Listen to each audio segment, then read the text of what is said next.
Simula nga mga idol na nangarap ang ating Pangulo na magkaroon ng murang bigas at nangarap din nga mga idol na sana ay mangyari at maganap na magkaroon nga mga idol ng 20 pesos na presyo per kilo na bigas. Subalit ang pangarap na ito nga mga idol ay umani ng samot-saring mga negatibo na mga komento galing nga mga idol sa mga kritiko na ayaw sa ating Pangulong si BBM. Maging mas normal na ang sitwasyon, malaking pag-asa talaga natin na ibababa natin ang presyo. Napakasarap pakinggan mga idol sa isang Pangulo na siya ay nangangarap para sa ikakaunlad ng sambayan ng Pilipino at ganoon din nga mga idol ang bansang Pilipinas. Ang pangarap ng ating Pangulo mga idol na magkaroon ng 20 pesos na presyo ng bigas ay hindi lamang para sa kanyang kasikatan, hindi lamang para sa politika, kundi para sa ating mamamayang mahihirap. Libreng mangarap mga idol pero mas nakakatuwa kung ito ay ating matutupad. Aking pangarap na sinabi na nung bago akong upo na sana mapababa natin ang presyo ng bigas ng 20 piso. Subalit napakasakit mga idol para sa ating Pangulo na sa kabila nga mga idol na sa kanyang pangarap na magkaroon ng mga murang bigas at sa halaga pa nga mga idol ng 20 pesos ay dito naman nagsimula mga idol na siya ay batikusin, bastusin at murahin ng ibang mga tao. At ang mas nakakasakit pa nga mga idol sa kalooban ng ating Pangulo ay ang mismong Vice Presidente niya ang magpagkalulo sa kanya. Vice Presidente nga mga idol na akala ng ating Pangulo ay ang Vice Presidente na si VP Sara ang siyang makakatuwang niya sa pangarap na ito. Akala ng ating mahal na Pangulo mga idol na si BBM ay makakatuwang niya si Inday Sara Duterte sa malaking pangarap na ito na kung sana nga mga idol ay katuwang at katulong niya si VP Sara ay di sana ay napadali ang pangarap na ito na matupad. Subalit paano nga mga idol matutupad ang pangarap na ito kung ang Vice Presidente niya ay kontra sa lahat ng kanyang ginagawa? At paano nga mga idol mapapadaling mangyari ang pangarap na ito kung ang Vice Presidente ay ganito ang mga binibitawang salita sa ating Pangulo? Going to hell because we are led by a person who doesn't know how to be a president and who is a liar. Alam nyo anong pruweba ko na sinungaling siya? Tinanong ko, 2 businessman. Matagal na sa negosyo ng bigas. Because I was concerned. This is a campaign promise. 20 pesos na kilo ng bigas. And so, I really sat down and talked to a businessman. Sabi ko, sabihin mo sa akin kung magagawa ba yung 20 pesos. Sabi niya, hindi. Napaka-imposibleng gawin yan. Totoo naman talaga mga idol na napaka-imposibleng gawin ang pangarap ng ating mahal na Pangulo na gawing 20 pesos ang presyo ng kilo ng bigas. Subalit ang lahat ng ito mga idol ay posible kung ang lahat ng ahensya ng gobyerno ay magtutulungan. Lalo na nga mga idol kung ang pangalawang Pangulo ay sumusuporta rin sa ating Pangulo. Subalit kung ang karamihan nga mga idol lalo na kung ang Vice Presidente ay ayaw at kontra lahat sa ginagawa ng ating Pangulo ay tila nga mga idol suntok sa buwan na mangyari ito. Because more than 20 pesos ang cost. Paano ka magbenta ng palugi?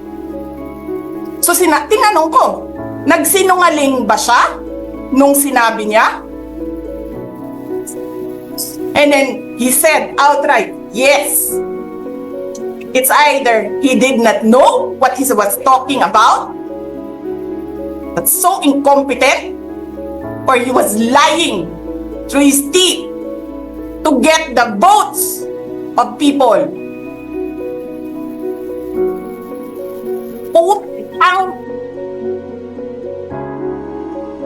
Ganito nga mga idol ang mga masasakit na binitawang salita ng Vice Presidente natin laban sa ating mahal na Pangulo na si BBM. Ang mga pambabatikos na ito nga mga idol laban sa ating Pangulo na ginawa ng ating Vice Presidente ay kumalat na nga mga idol sa buong Pilipinas, at ang mga pananalita nga na ito nga mga idol ay ginagaya rin ng mga supporters ng mga Duterte. Mga pananalita nga mga idol na hindi kaaya-aya, hindi magandang pakinggan, lalo na nga mga idol para sa mga kabataan na nakikinig at nanonood ng mga ganitong klaseng pananalita. At sa kabila nga mga idol ng pambabatikos ni Sara Duterte sa ating Pangulo nga mga idol tungkol sa presyo na 20 pesos na bigas, ay tila hindi na natin maintindihan nga mga idol ang pag-uugali ng ating Vice Presidente, na kahit anong gawin nga mga idol ng ating mahal na Pangulo na si BBM ay tila hindi na mababago pa ang utak ng babaeng ito, na kung dati nga mga idol ay hindi naniniwala si VP Sara Duterte na magagawa ng ating mahal na Pangulo na gawing 20 pesos per kilo ang bigas. Subalit nakakagulat mga idol dahil ang mga pangarap ng ating mahal na Pangulo ay unti-unti na nga niyang natutupad.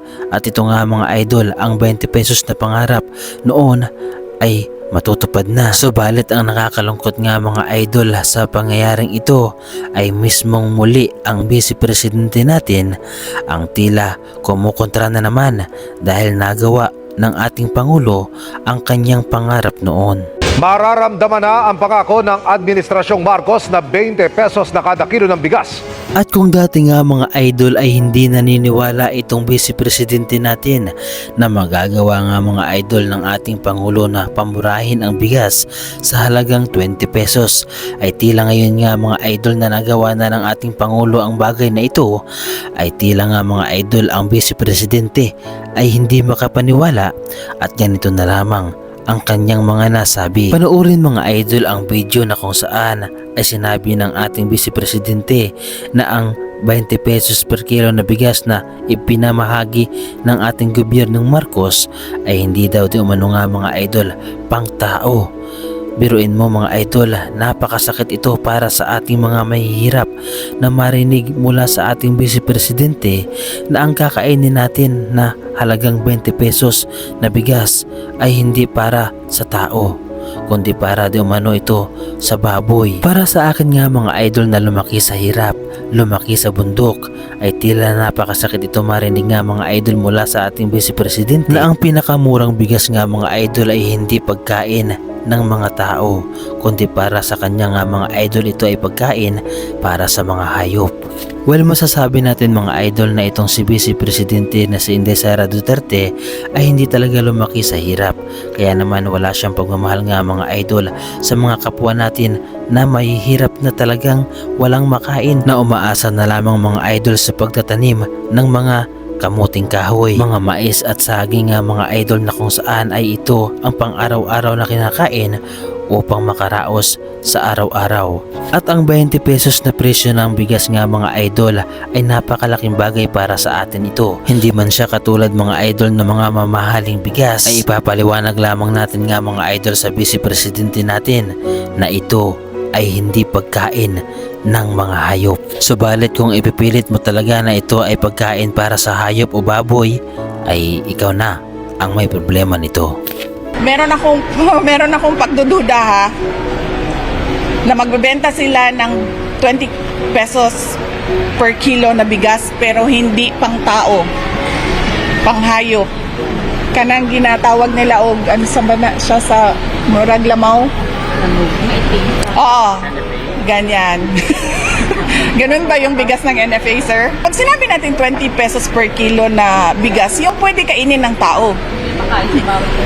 Oh, yan yun, diba? Yan yung 20 pesos per kilo na binibenta, yung pinapakain sa baboy. Hindi mga baboy hindi mga hayop ang mga Pilipino. Inyong narinig mga idol na hindi daw baboy ang mga Pilipino para pakainin ng ganitong klaseng bigas. Well, parang sinabi rin nga mga idol ng ating Vice Presidente na tayong kumakain ng mga ganitong klaseng presyo ng bigas na 20 pesos ay parang sinabi rin niya na tayo ay mga hayop. Pwede kainin ng tao. Oh, yan yun, diba? Yan yung 20 pesos per kilo na binibenta, yung pinapakain sa baboy. Hindi mga baboy hindi mga hayop ang mga Pilipino.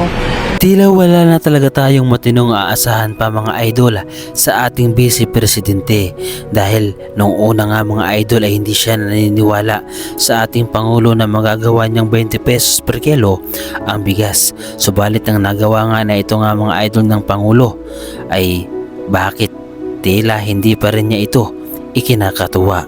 Sa inyong opinion mga idol, ano ang masasabi ninyo sa reaction video na ito? Ano ang masasabi ninyo mga idol sa mga ipinapakitang pag-uugali ng ating Vice Presidente? Ano ang inyong masasabi mga idol sa issue na ito? Ibahagi mo naman mga idol ang iyong reaksyon at opinyon sa ating comment section.